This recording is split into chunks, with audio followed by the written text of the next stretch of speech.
এখানে দেখতে পাচ্ছিলাম বিজেপির একটাও ব্যানার নেই, এখানে কি বিজেপির কারণে? কোনো অস্তিত্ব নেই। বিজেপির ব্যানার কি লাগাতে দেননি না? শুধু বিজেপি দাঙ্গাবাজ, এছাড়া আর কিচ্ছু নয়। বিজেপি শুধু দাঙ্গাবাজ করে, এর জন্য আমরা বিজেপিকে চাই না।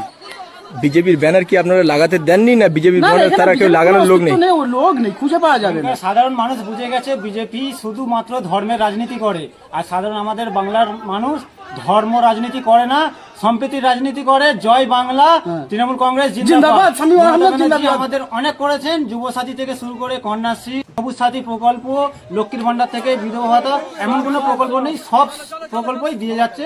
সেই জন্য আমরা এবারেও মমতা ব্যানার্জিকে চাই।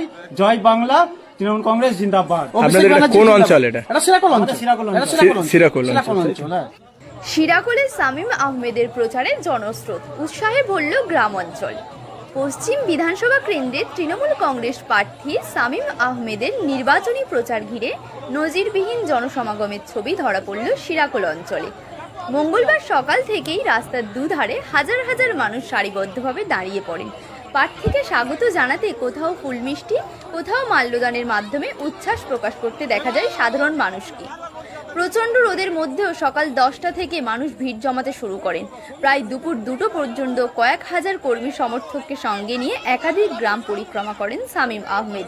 প্রচারের মাঝে তিনি পৌঁছে যান প্রাক্তন তৃণমূল বিধায়ক গিয়াসউদ্দিন মোল্লার বাড়িতে। সেখানে স্বল্প সময় কাটিয়ে স্থানীয়দের সঙ্গে কথা বলেন তিনি।